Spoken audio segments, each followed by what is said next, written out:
দেশীয় বাগানে বিদেশি ফলের সফলতা। ভালুকায় রামবুটান লঙ্গানের বাগানে ভিড় করছেন দর্শনার্থীরা। ময়মনসিংহের ভালুকায় সম্ভাবনার নতুন দিগন্ত উন্মোচন করেছেন দুই উদ্যোক্তা, চাচা মোহাম্মদ শেখ মামুন ও ভাতিজা আশরাফ শুভ। চাকরির পাশাপাশি এই জিনিসটা শুরু করেছিলাম। আমি শিক্ষকতা করতাম আগে, ফুল টাইম এই বিজনেসটা করতেছি। আমি মনে করি এটার বাংলাদেশে খুবই ভালো একটা সম্ভাবনা আছে এবং এই ফলের চাহিদা ব্যাপক বাংলাদেশে। উচ্চ মূল্যে যে সমস্ত ফলগুলো আমাদের বাংলাদেশে বিক্রি হচ্ছে, যেমন রামবুটান, অ্যাভোকাডো, পার্সিমন, লঙ্গান, তো আমরা বিদেশি ফল নিয়ে আমরা একটু কাজ করা শুরু করি, যেহেতু এগুলো আমাদের বাংলাদেশে প্রচুর চাহিদা রয়েছে।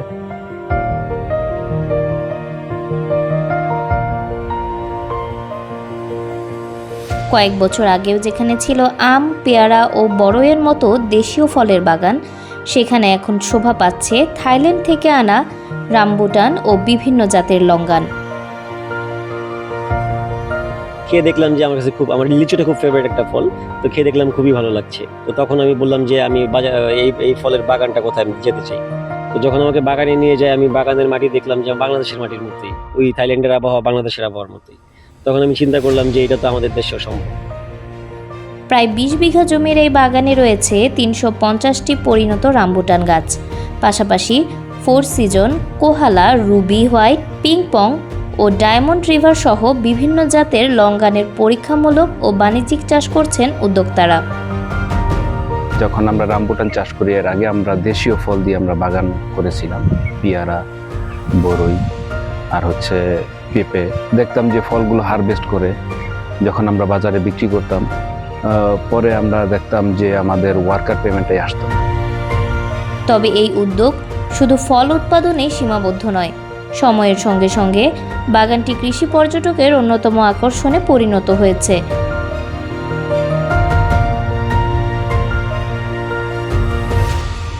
ইউটিউব ও সামাজিক যোগাযোগ মাধ্যমে ভিডিও দেখে প্রতিদিন দেশের বিভিন্ন জেলা থেকে দর্শনার্থীরা বাগানটি দেখতে আসছেন। কেউ বিদেশি ফল কিনছেন, কেউ সংগ্রহ করছেন চারা, আবার অনেকেই উদ্যোক্তাদের কাছ থেকে চাষাবাদের বিভিন্ন কৌশল জেনে নিজ এলাকাতেও বিদেশি ফলের বাগান গড়ে তোলার আগ্রহ প্রকাশ করছেন। রামবুটান বাংলাদেশের জন্য খুবই একটা অর্থকারী ফসল এবং এক্সোটিক ক্রপ। বর্তমানে এটার বাজারে বিপুল চাহিদা এবং অনেক দাম, এবং ভবিষ্যতে বাংলাদেশের জন্য এটা একটা এক্সপোর্টের জন্য খুবই উপকার হবে বলে আশা করি। রামবুটানের চাষ কেমন করে, কিভাবে এইগুলো চাষ করে এবং এটার ফলন কেমন হয় এই সম্পর্কে জানতে আসছি। আমরা চাচ্ছি যে কৃষক পর্যায়ে এটার বিস্তৃতি বাড়াতে এবং কৃষকরা যাতে লাভবান হয় এটা সম্পর্কে জানতে, তাদের সাথে কথা বলতে এবং এটার প্রসার বাড়ানোর জন্য আমরা কোন কোন ক্ষেত্রে কাজ করতে পারি রিসার্চ পারপাস ভবিষ্যতে, সেটার জন্য তাদের সাথে কথা বলতে আসছি। কৃষি বিভাগের কর্মকর্তারা বলছেন, রামবুটান ও লঙ্গান বিদেশি ফল হলেও বাংলাদেশের জলবায়ু ও মাটির সঙ্গে বেশ ভালোভাবেই মানিয়ে নিয়েছে। বিশেষ করে রামবুটানের বাজার মূল্য বেশি হওয়ায় এটি চাষিদের জন্য লাভজনক ফসলে পরিণত হওয়ার সম্ভাবনা রয়েছে। অন্যদিকে তুলনামূলক কম পরিচর্যাতেই লঙ্গান ভালো ফলন দিচ্ছে। তো এরপর থেকে আমাদের শুরু। তো এখন তো আলহামদুলিল্লাহ আমাদের বাগানে বয়স 6 বছর এখন হয়নি, আর কয়েক মাস পরে 6 বছর পুরোপুরি হয়ে যাবে। তো আলহামদুলিল্লাহ আমরা 4 বছর যাবত আমাদের বাগান থেকে ফল হারভেস্ট করতেছি।